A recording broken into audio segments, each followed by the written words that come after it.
এগুলো কোনো গাল গল্প নয়, কোনো কেচ্ছা কাহিনী নয়, এগুলো কিন্তু ইসরায়েলি রিওয়ায়াতও নয়, সহিহ হাদিস। এগুলা নবী সাল্লাল্লাহু আলাইহি ওয়াসাল্লাম হাদিসগুলো বলেছেন, এক সরিষা দানা পরিমাণ মিথ্যা নাই এখানে।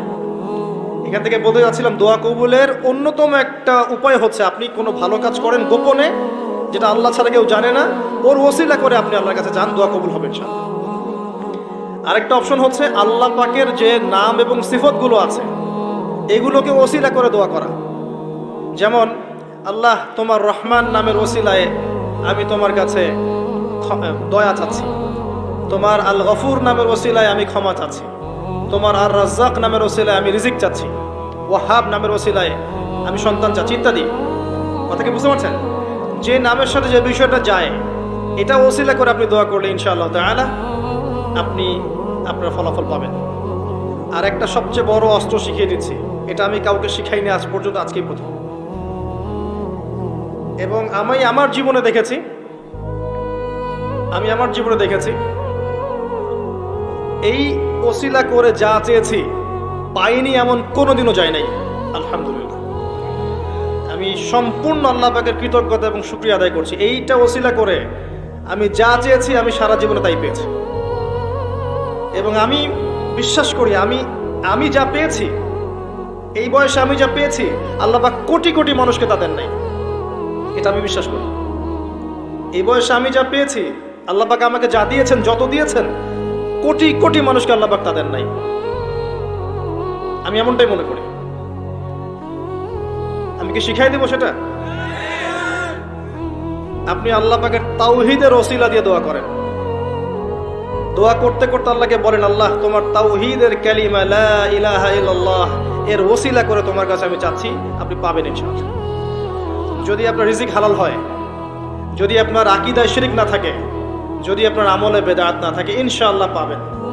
এর পরেও দুটো কথা আছে, সেটা হলো যদি দেখেন পান নাই, ইনস্ট্যান্ট পান নাই, মনে করবেন না দোয়া কবুল হয় নাই। এমনও দোয়া আছে যে আমি 10 বছর থেকে করছি এখনো পাইনি। এমনও দোয়া আছে আমি নিজেই 10 বছর থেকে করছি, আমার কাছে মনে হয় 2009-10 সাল থেকে আমি করছি, এখন পর্যন্ত পাইনি, ইনশাআল্লাহ পাবো। তো ইনস্ট্যান্ট সব পেতে হবে এমন নয়। যদি দেখেন পান নাই, তার মানে 3টা বিষয় ঘটেছে। একটা, বান্দা দোয়া করেছে, সাথে সাথে কবুল করা হয়নি, আপনাকে এটা উপযুক্ত সময় দেয়া হবে ইনশাআল্লাহ। 2 নাম্বার, এই যে আপনি আল্লাহর কাছে চেয়েছেন, এর ওসিলা আল্লাহ পাক আপনার আমল, আপনার তাকদীর থেকে কোনো বিপদ আপদ সরিয়ে দিয়েছেন, আপনি বুঝতে পারেননি। আপনি দোয়া করেছেন, হয়তো মনে হচ্ছে আপনি পান নাই, কিন্তু এর ওসিলায় আল্লাহ পাক আপনার তাকদীর থেকে কোনো বিপদকে মিটিয়ে দিয়েছেন, আপনি বুঝতে পারেননি। আরেকটা হচ্ছে, দুটার কোনোটাই হয়নি, পরকালে কিয়ামতের মাঠে আল্লাহ আপনাকে দিবেন জন্য জমা রেখেছেন। অতএব দোয়া করলে কোনো লস নাই। বেশি বেশি দোয়া করবেন, সেজদায় বেশি বেশি দোয়া করবেন, ফরজ সালাতের আগে পরে করবেন, নরমালি হাত তুলে দোয়া করবেন, নফল নামাজ পড়ে করবেন, দান সাদাকা করে করবেন, কোরআন তেলাওয়াত করে করবেন, দোয়া বাড়িয়ে দেন। আত্মশুদ্ধির কথা আমরা যে বলি না, কয়েকটা বিষয় জড়িত।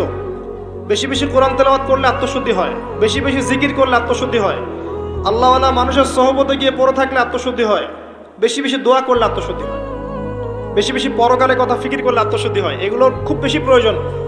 আত্মশুদ্ধি না থাকলে আমরা আগামীতে পথ চলতে পারবো না। একটা বাতি থেকেই বাতি জ্বলবে ইনশাআল্লাহ। আপনি নিজেকে ছোট মনে করেন না, তুচ্ছ মনে করেন না, একটা বাতি থেকেই 1000টা বাতি জ্বলবে ইনশাআল্লাহ। আগে নিজে ঠিক হন, তারপরে কু আনফুসাকুম ওয়া আহলিকুম নারা, নিজে জাহান্নামের আগুন থেকে বাঁচো, পরিবারবর্গকে বাঁচাও। পরিবারকে বাঁচান ভাই। পরিবার খুব কঠিন জিনিস, কারণ পরিবার কথা শুনতে চায় না। হ্যাঁ, দেখবেন মানুষ কথা শুনবে, পরিবারের লোক কথা শোনে না, এমন হবে। ওইখানে আপনাকে সবর করতে হবে। যদি দেখেন যে শেষমেশ দাওয়াত দিতে দিতে বুঝাতে বুঝাতে আর কথা শোনেই না, আপনি আলাদা হয়ে যান, তাও কথা বুঝতে পারেন নাই, আসহাবুল কাহাফের মতো হয়ে যান, তারপরে আপোষ করেন না অন্যায়ের সাথে। কারণ এই ফিতনাগুলো আপনাকে আল্লাহর পথে চলতে দিবে না, বাধা দিবে, সারাদিন দুনিয়ার ফিতনায় ব্যস্ত রাখবে আপনাকে। এর আগে সূরা আল ইমরানের 102 নম্বর আয়াত আছে, ইয়া আইয়ুহাল্লাযীনা আমানু ইত্তাকুল্লাহ, আল্লাহকে ভয় করো, হাক্কা তুকাতিহ, ভয় করার মতো ভয় করো, ওয়ালা তামুতুন্না ইল্লা ওয়া আনতুম মুসলিমুন, পরিপূর্ণ মুসলিম না হয়ে মৃত্যুবরণ করো না। কিভাবে পরিপূর্ণ মুসলিম হবে? ইয ক্বালা লাহু রাব্বুহু আসলিম ক্বালা আসলামতু লিরাব্বিল আলামিন, ইব্রাহিম আলাইহিস সালাম যখনই আল্লাহর কোনো বিধান চলে আসবে, হুকুম চলে আসবে, সাথে সাথে আত্মসমর্পণ, এর নাম মুসলিম। বলবে না যুক্তি কি, দর্শন কি, বিজ্ঞান কি, জিজ্ঞেস করবে না, সে আত্মসমর্পণ করবে, এর নাম মুসলিম। প্রত্যেকটার পিছনে যুক্তি, বিজ্ঞান, দর্শন থাকবে ঠিকই, কিন্তু আপনার বুঝে নাও আসতে পারে, আপনার বুঝে নাও আসতে পারে। বুঝে না আসলে এর মানে এই নয় যে ওর মধ্যে কোনো বিজ্ঞান নাই, কোনো দর্শন নাই, কিছু নেই। ইব্রাহিম আলাইহিস সালামকে বলা হয়েছে সন্তানকে জবাই করো, জিজ্ঞেস করেননি এটা তো আনসাইন্টিফিক, কেন করব, যুক্তি কি, জিজ্ঞেস করেছেন? স্ত্রীকে রেখে আসো, বাচ্চাকে রেখে আসো, জিজ্ঞেস করেছেন? জনমানসূন্য জায়গায় আল্লাহ কি করব, কেন রেখে আসবো? ইসলাম এর নাম, ইসলাম এর নাম, এর নাম নয় এই সেজদা করো, সেজদা করো আদমকে, সে বলছে খলাকতানি মিন নার খলাকতাহু মিন তিন, এর নাম ইসলাম নয়। কথা কি বুঝতে পারছেন? যুক্তি দিচ্ছে উল্টা, আমাকে সৃষ্টি করেছে আগুন দিয়ে, তাকে মাটি দিয়ে, কেন আমি সেজদা করতে যাবো? এর নাম মুসলিম নয়, এর নাম ইসলাম নয়।